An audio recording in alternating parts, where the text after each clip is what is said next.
Salut tout le monde, alors je suis avec Kylian. Bonjour, salut, ça va? Ça va. Alors ici on est sur le stand Agrétic.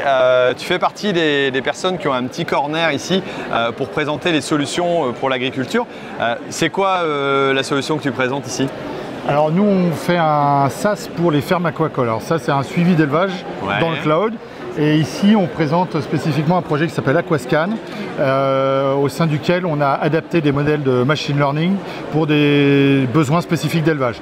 Là, il se trouve que c'était une écloserie ranicole, donc une écloserie de grenouilles en Normandie, qui cherche à analyser des échographies pour repérer les femelles les plus matures. C'est vraiment des usages spécifiques. Quand tu m'as parlé tout à l'heure de dire que voilà, c'était écloserie voilà, pour de la grenouille, alors c'est vrai que ça peut paraître dans le monde agricole assez particulier, mais ça fait que quelque part, vous vous spécialisez aussi, vous répondez à une demande bien spécifique, quoi. Bah oui, en France, on nous définit comme des mangeurs de grenouilles, mais on doit produire 10 ou 20 tonnes de grenouilles. Alors et on en importe beaucoup. Beaucoup plus. Beaucoup. Et du coup, il y a une ferme qui s'est montée à Pierre-Latte, une ferme de grenouilles, et une écloserie en Normandie dont l'objectif est de fournir des grenouillettes à des gens qui vont faire grossir des grenouilles, quoi. Donc plusieurs petits éleveurs en Normandie, mais pas que, et pour ensuite proposer sur le marché des grenouilles françaises, quoi. Ok. Quel est l'intérêt d'être sur un stand commun comme ça? S'il n'y avait pas eu ça, tu aurais pu venir ou pas? Je pense pas. En fait, on bénéficie d'une visibilité énorme grâce à Agrétic, qui est un stand connu. Tous les ans, pour les gens qui viennent au SPACE, ils passent sur le stand Agrétic. Il y a beaucoup d'innovations qui sont rassemblées. Et donc, nous, c'est vraiment la visibilité qui nous intéresse ici. Ouais. Ok. Bah écoute, je continue mon petit tour. Je vais aller voir d'autres solutions. Je t'en prie. À bientôt. Bon alors, je rejoins Marie, c'est ça? Oui. Bonjour Marie. Alors, bonjour. Tu es au stand CEA. Oui. C'est quoi le CEA déjà? Alors, le CEA, c'est un organisme de recherche publique. Oui. Et on a pour mission de faire de la recherche technologique et de la diffuser auprès des industriels de l'agroalimentaire et de l'agriculture pour la Bretagne. Alors, qu'est-ce que tu présentes spécifiquement ici? Alors, ici, on présente un système qui s'appelle Eurise, qui est un système de détection des pathogènes dans l'air. D'accord. Donc pour l'instant, c'est un produit en démonstration. Oui. Parce que nous avons commencé à développer ce produit avec des briques du CEA pendant la pandémie du coronavirus. Et donc c'était pour détecter le Covid dans l'air. D'accord. C'est une espèce de scanner qu'on utilise pour savoir si dans l'atmosphère il y a voilà, quelque chose de présent, quoi. Voilà, c'est qu'on va récupérer à la minute 6 litres d'air.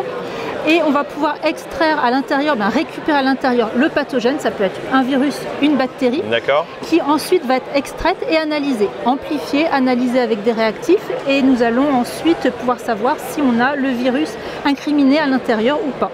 D'accord, donc voilà toute la recherche que vous pourrez mettre éventuellement à disposition pour la conception, la vente et l'usage par des industriels, c'est ça? Oui, alors actuellement on est dans un projet collaboratif avec par exemple l'INRAE qui est pas loin de nous, ou l'IDEL aussi qui est juste à côté. On a un projet collaboratif avec un financement intercarno. Et on est en train de voir sur le terrain si on réussit à détecter le coronavirus bovin, c'est-à-dire le coronavirus qui est allaitant plutôt exhalant du bovin. Et si les tests sur le terrain sont positifs, à ce moment-là, on va créer une start-up en juin 2024. Donc on passe quelque part de l'étude très théorique pour aller de plus en plus vers la pratique et l'usage pour les agriculteurs, quoi. C'est ça, c'est-à-dire que le CEA est vraiment là pour développer des technologies. Après, c'est des start-up qui les prennent en main pour les déployer, les commercialiser. Ok. Et pourquoi être présent alors ici sur le stand Agrétic? Parce que Agrétic fait vraiment émerger des projets collaboratifs. Donc on fait partie par exemple d'un projet avec eux, avec BDI, avec la Chambre d'agriculture sur un sujet de pénibilité, diminution de la pénibilité dans les élevages. D'accord. Donc voilà, on a déjà un lien fort avec eux. Et aussi, c'est une formidable vitrine d'être ici avec d'autres acteurs, d'autres offreurs de solutions. Ça permet encore d'échanger, de faire d'autres projets pendant le SPACE. Ensemble, on va plus loin. C'est ça. Ensemble, on est plus fort. Merci beaucoup pour cette présentation. Je crois que j'ai encore un lauréat à aller voir des InnovSpace. Bon salon. Merci. Alors, dernière innovation que je vais présenter. Bonjour Alban, ça va? Bonjour, très bien. Bon, vous avez été lauréat d'un InnovSpace. Félicitations. Merci. Pour quel projet? Alors c'est un projet qui s'appelle ProLarvae. D'accord. On est une société ouais, ça consiste en quoi? Qui fait des logiciels d'analyse d'image, et ça consiste pour des producteurs d'insectes, à leur permettre de compter automatiquement les larves d'insectes qu'ils produisent chaque jour sur leur chaîne de production.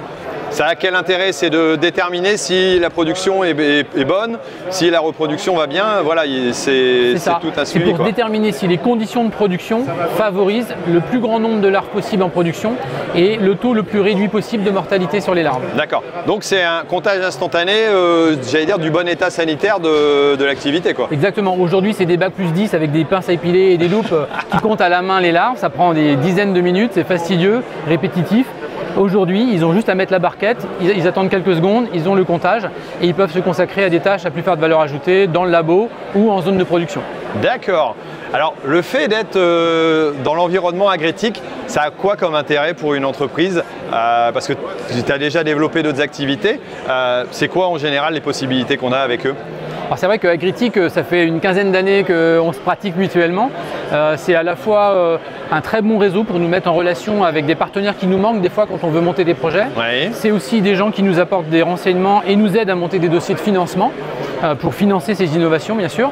Et puis c'est la participation à des salons comme celui-là avec le contact des journalistes, l'organisation de visites de délégation, tous les à côté logistiques qui sont pas négligeables, et puis un très beau stand où on a de la visibilité. Ok, bah merci beaucoup Alban. Avec grand plaisir. Voilà, et puis demain, nous on va reprendre la suite un petit peu des visites parce qu'il y a plusieurs stands et on va essayer de présenter tout ça, ça a pas mal d'intérêt au niveau technologie. Merci beaucoup à toi et bon salon aussi. Merci bien. Au revoir.